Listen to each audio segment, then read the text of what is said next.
हिमायतनगर विधानसभा क्षेत्र से विधायक बाबूराव कदम कोहलीकर ने एक प्रेस कॉन्फ्रेंस में बताया कि वे महाराष्ट्र के गृह मंत्री से मुलाकात कर हिंगोली लोकसभा सांसद नागेश पाटिल अष्टीकर की जांच की मांग करेंगे और दोषी पाए जाने पर उनके खिलाफ तत्काल मामला दर्ज करने की मांग करेंगे।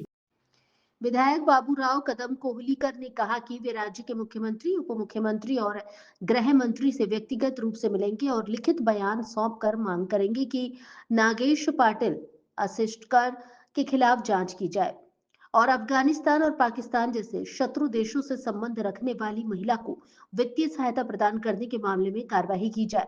इस प्रेस कॉन्फ्रेंस में पूर्व सांसद सुभाष वानखेड़े और विधायक बाबूराव कदम कोहलीकर उपस्थित थे। वंदे भारत से अरविंद जाधव की रिपोर्ट। तुम्ही स्वतः आमदार आहात, कसं पाहता या प्रकरणात?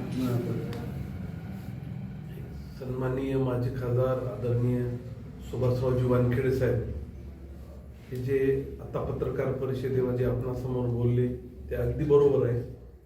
मी सुद्धा आम्ही सोबतच जाऊन महाराष्ट्राचे गृहमंत्री आदरणीय मुख्यमंत्री देवेंद्र फडणवीस साहेब यांची सुद्धा भेट घेणार आहे।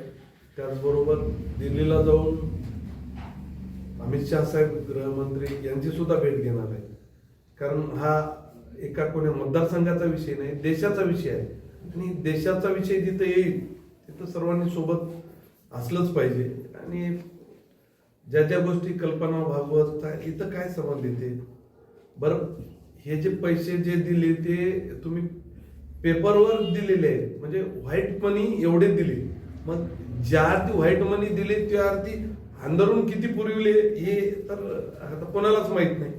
सगळं चौकशीतच निघेल ना, किंवा कशासाठी दिले असं कोणी देते का? उदाहरण तुम्हाला साधं उदाहरण देतो की ते हळद काढण्याचं कुकर फुटलं होतं। मी स्वतः नांदेडच्या हॉस्पिटलमध्ये जाऊन जी काही मला मदत करता येते त्या कुटुंबाला मदत केली, पण मला वाटत नाही यांनी केली असेल म्हणून। आता परवा विषय निघाला होता, मी सहज बर्डीवर गेलो, एवढा मोठा कार्यक्रम झाला, त्यांचे चिरंजीवांनी आकडा खूप मोठा टाकला। आज सगळ्यांना माहित आहे की दत्तमूर्ती आपले जे दत्तबर्डीचे थोडस हे झाल्यामुळं भंगल्यामुळं तिथल्या बापूंना नवीन मूर्ती घेण्याचा निर्णय घेतला। चिरंजीवांनी आकडा सुद्धा दिला, परंतु त्यावेळेस ज्यावेळेस सगळा कार्यक्रम होऊन जाईपर्यंत निधी दिली नव्हती, म्हणजे बोलून सुद्धा, म्हणजे दानशूर असते तर छोट्या छोट्या गोष्टी तर समजून जाते ना की आणि आम्ही सोबत राहिलेले आहोत, त्याच्यामुळे आम्हाला माहित आहे एखादा पाय करून मरायला असला पेशंट तरी ही माणसं मदत करणारी नाही, आणि ते बोलायला फक्त चुकतच नाही तर म्हणून याची सखोल चौकशीत आम्ही करणारच आहोत।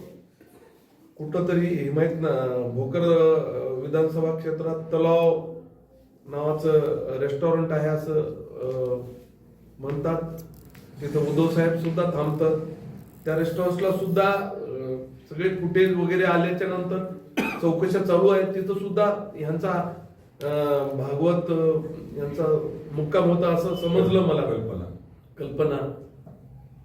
तर सगळी सीडीआर वगैरे काढल्याच्या नंतर सगळी जे काय आहे ते समोर येणारच आहे आणि आम्ही तर कार्यवाहीची मागणी करणारच आहे।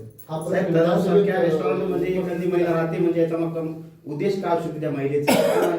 चौकशी चालू आहे, त्याच्यामुळं जोपर्यंत आपल्या हातात पूर्ण म्हणजे येत नाही, साहेबही तसेच बोलले ना की जोपर्यंत आमच्या हातात आज रोजी आपण टीव्हीच्या बातम्या किंवा आम्ही सुद्धा आमच्या पद्धतीने आम्ही मागणी केलेलीच आहे, म्हणजे आज रोजी आम्ही लेखी केली नाही, परंतु त्यांच्या पूर्ण अगोदर पहिले घेऊ येतो आणि नंतर आम्ही लेखी सुद्धा आम्ही पत्र देतो। हाच प्रश्न विधानसभेत तारांकित प्रश्न उपस्थित केला असता तर सत्तेसमोर आला असता। तारांकित प्रश्न 45 दिवसांना म्हणजे लक्ष प्रश्न विचारायचा तर 45 दिवसांना आणि घटना ही आता घडली ना। बरं साहेब, ह्याच जागी जर खासदार मुस्लिम समाजाचा असला तर सरकारने भूमिका कशी घेतली असते? सरकार माझे खासदार म्हणजे मुस्लिमची जर असली तर आपल्याकडं पहिलं डोक्यात असते की मुस्लिमचे संबंध म्हणजे बाकी बाहेर देशात एवढे कॉल निघाले, त्याच्यामुळं त्यांचे संबंध बाहेर देशाचे आहेत मग आपल्यातली काही बातम्या लीक करतात का म्हणून त्यांच्यावर गुन्हा आतापर्यंत झालाच असता. आणि हे लागली तिथून एकाच दिवसात दिल्ली गाठली यांनी. तर तिथे काय काम होतं जगायचं. काय आता याचा समजा सगळा उलगडा होईल. आपल्या हाती जोपर्यंत अहवाल येत नाही तोपर्यंत आम्ही डिटेल बोलू शकत नाही. परंतु आल्याच्या नंतर किंवा जर नाही आलं तर आम्ही तर मागणी करणारच आहोत. साहेब, खासदार साहेब तुमच्यासोबत बरेच दिवस तुमचा प्रवास त्यांच्यासोबत होता. स्वतःला दानशूर म्हणतात, तुमच्या संग प्रवास होता, कसे वाटतं? तुम्हाला सर्वांना माहित आहे की पेशंट एखादा पेशंट पाठवून ते कशी वाटते सांगतो मी. समोर एखादी व्यक्ती भेटायला जर आली त्याच्या खिशात जर तुम्हाला 500च्या हिरव्या नोटा जर दिसल्या तर ते कशा 2 फुटांना काढ पाहिजे हे आम्ही त्यांना अनुभवलेलं आहे. ओके.